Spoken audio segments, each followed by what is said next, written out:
पता नहीं कितना बड़ा भारी भरकम उस बच्चे को काम कह दिया।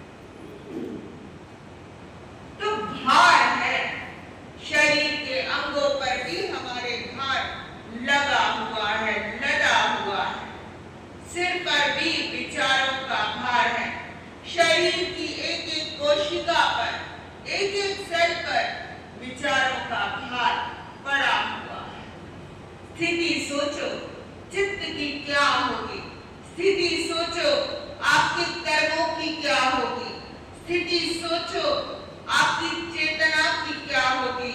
चेतना पर इस जन्म में सोचा था कोई पैर लगने नहीं देंगे, लेकिन फिर अपनी आदत का सुधार नहीं हो पा रहा है और विचारों पर मैलापन बढ़ता जा रहा है।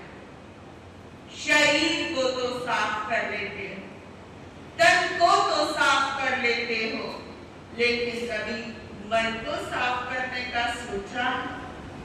मन साफ हो सकता है सत्संग से, मन साफ हो सकता है सेवा, स्वाध्याय, सुमिरन, भक्ति और तपो मार्ग से हो सकता है। तन साफ बनाते हो,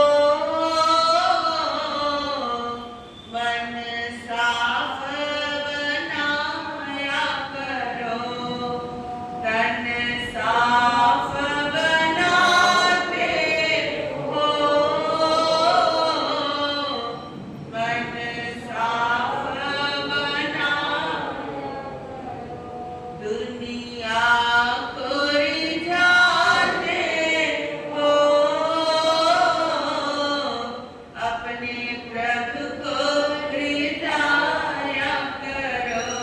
दुनिया को रिझाते हो, अपने प्रभु को रिझाया करो। तन साफ बनाते हो,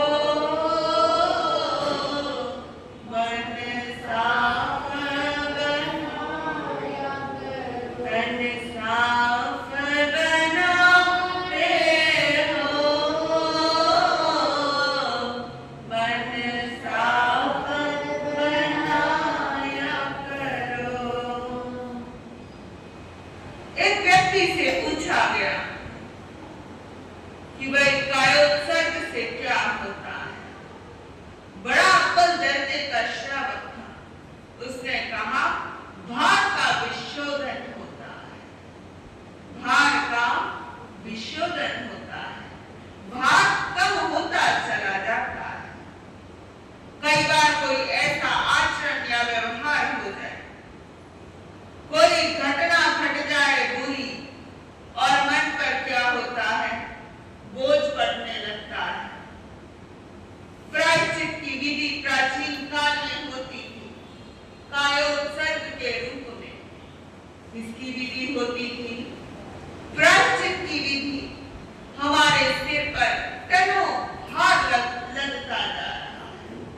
व्यक्ति की स्थिति देखो ना, आंखें हैं, आंखें बंद होने को लगी रहती है। शरीर की स्थिति कैसी कैसी दुर्दशा हो रही है।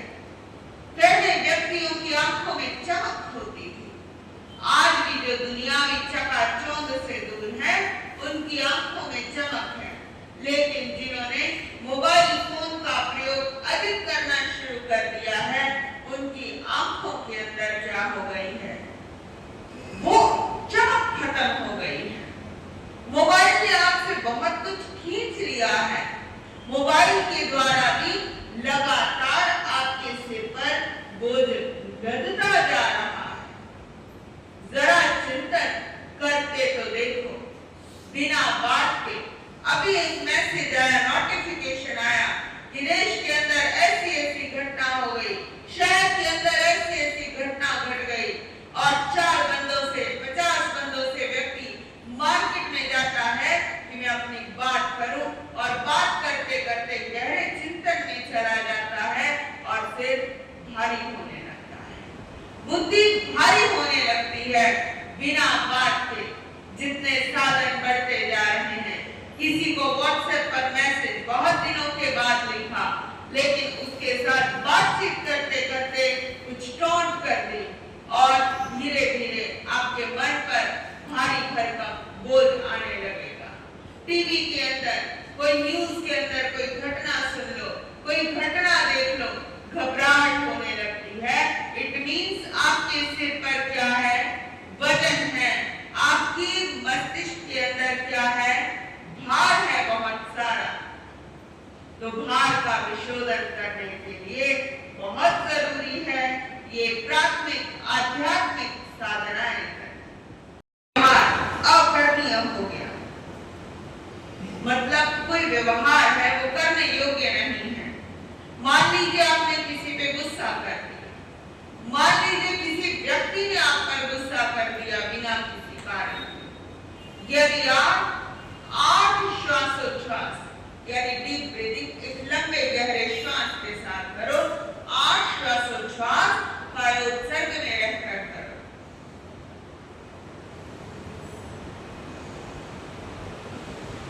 सांस लिया, रोका और धीरे धीरे छोड़ा। सांस लिया, रोका और धीरे धीरे छोड़ा। जब सांस लिया तो महसूस किया कि वे ब्रह्मांड से कुछ अच्छी पॉजिटिव एनर्जीज हैं जो हमारे अंदर जा रही हैं, और जब हम रोक रहे हैं तो बुरी एनर्जी जो शरीर के अंदर है वो सारी की सारी इकट्ठी हो रही है। और फिर सांस को धीरे धीरे छोड़ो। आपकी बची हुई सारी की सारी नेगेटिविटी, आपकी एंजाइटी आपके अंदर से धीरे धीरे निकलने लगती है। आज किसी व्यक्ति को देखो, छेड़ के तो देखो। छोटे छोटे बच्चे भी क्रोधित होते हैं, छोटे छोटे बच्चों में भी आवेश है, छोटे छोटे बच्चों में भी क्रोध है। राष्ट्र के प्रति भावना कुछ उमड़ना ये बहुत सुंदर बात होती है। देखो, राष्ट्र के प्रति यदि भावना अच्छी है तो बहुत अच्छी बात है कि आक्रोश बढ़ता है कि कहीं कुछ विरोधी तत्व इकट्ठे होते हैं तो अपने राष्ट्र की रक्षा के लिए हमारे भीतर आक्रोश आता है। हमारे धर्म की सुरक्षा के लिए भी हमारे भीतर आक्रोश आता है। परिवार की सुरक्षा के लिए भी आक्रोश आता है। ये आक्रोश तो चल जाएगा, लेकिन जो आपसी मनमुटाव होते हैं ना, वो आक्रोश नहीं चलता है। मन को साफ बनाना बहुत जरूरी है। तन को तो आप साबुन से धो लेते हो, प्रतिदिन धोते हो। जरा चिंतन करके देखो, जिस समय आप नहा रहे होते हो उस समय क्या आपका मन साफ होता है जी? मन साफ होता है? नहीं साफ होता। मन को साफ करने के लिए भी टाइम लगाना बहुत जरूरी है। भार का विशोधन, जैसे अनाज की बोरी ढोने वाला जो भार का अनुभव करता है, लेकिन जैसे ही 10-20 किलोमीटर के बाद बोझ सिर से गठरी सिर से उतारता है तो क्या होता है? विश्राम पाता है, अनुभव आता है और कायोत्सर्ग करके वो हल्का हो जाता है। समाधान है संबंध। विदाउट कायोत्सर्ग ना मन की शुद्धि है और ना ही आपके दिमाग की शुद्धि है और ना ही आपके तन की शुद्धि है। तन पर आके जगह जगह पर स्थान स्थान पर चेहरे पर झुर्रियां पड़ती हैं, चेहरे पर पिंपल्स आते हैं, चेहरे पर कालापन आता है। तो वो क्यों आता है? क्योंकि आपके मन पर बोझ है।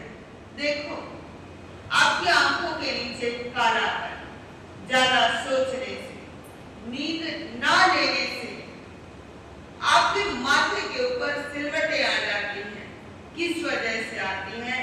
उसके पीछे भी यही कारण है कि आपके मस्तिष्क पर गहरा वजन है। तो यदि अपने शरीर की शुद्धि करनी है, मन की शुद्धि करनी है या दिमाग की शुद्धि करनी है, आत्मा को शुद्ध बुद्ध मुक्त अवस्था का एहसास कराना है, तो आपको प्रभु महावीर स्वामी की गहरी साधना कायोत्सर्ग से गुजरना होगा।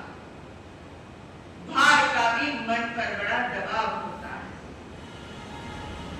संपर्क समस्या का समाधान है। जिस समय आप आश्रम की स्थिति में होते हैं उस समय मानसिक विकृतियां होती हैं, गला खराब हो जाता है,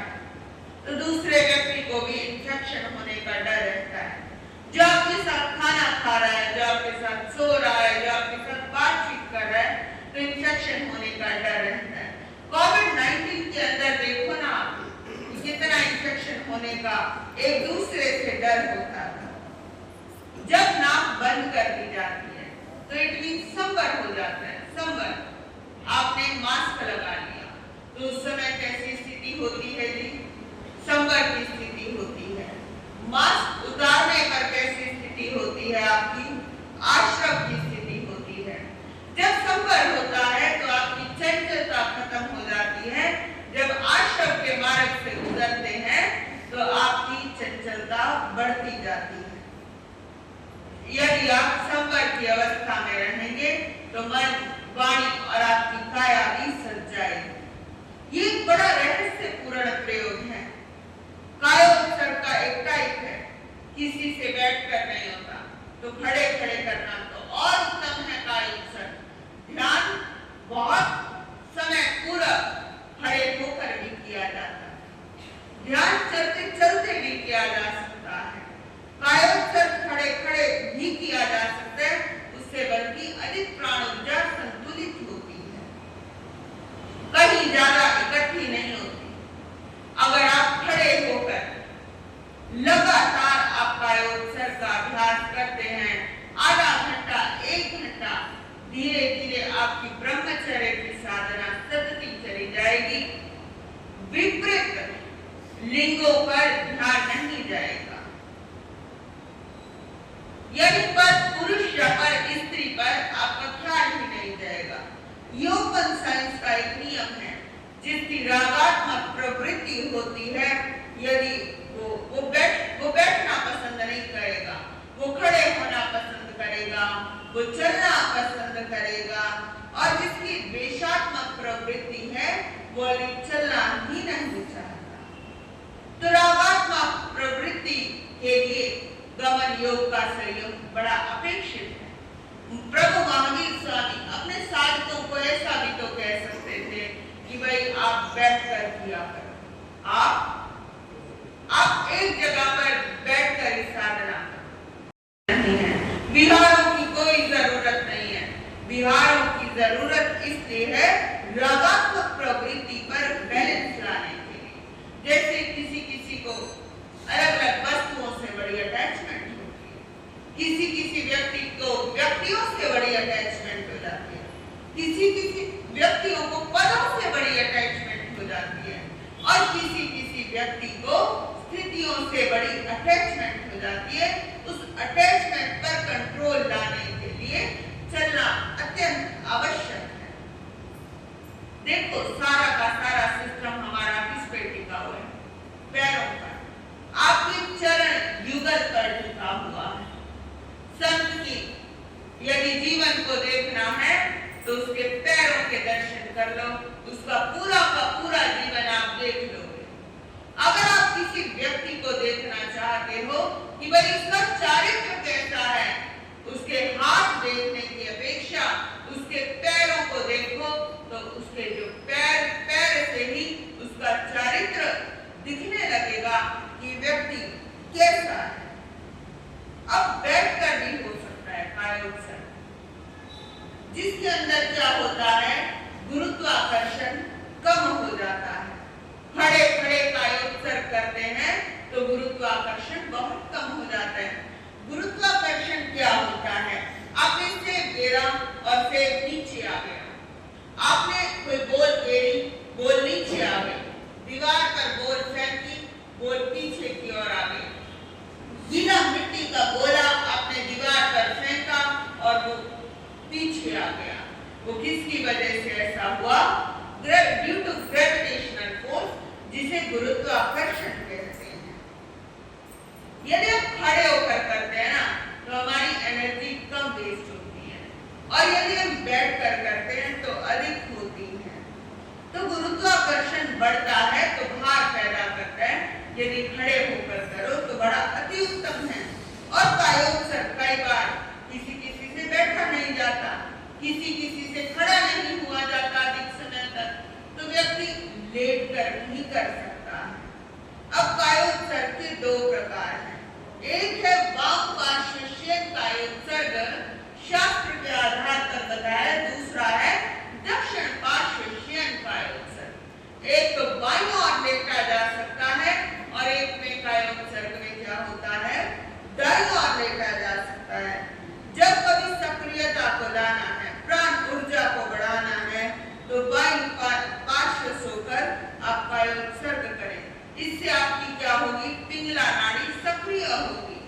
पिंगला नाड़ी समझते हो? नहीं जी? पिंगला नाड़ी होती है आपका जो ये रीढ़ की हड्डी का हिस्सा है, थोड़ा पीछे इधर का हिस्सा, राइट साइड का हिस्सा, और लेफ्ट साइड का हिस्सा क्या होता है? लेफ्ट साइड का हिस्सा ऐसा होता है ईड़ा नाड़ी, और बीच में कौन सी नाड़ी होती है जी? आपकी सुषुम्ना नाड़ी होती है। तो जब कायोत्सर्ग है दो विधियों से किया जा सकता है। इससे हमारा सिंपैथेटिक नर्वस सिस्टम भी सक्रिय होता है। जब हम दाईं ओर लेटकर ध्यान करते हैं, लेटकर कायोत्सर्ग करते हैं, तो हमारा पैरासिम्पैथेटिक नर्वस सिस्टम भी सक्रिय हो जाता है। तो आत्मा की साधना का पहला और अंतिम बिंदु है कायोत्सर्ग।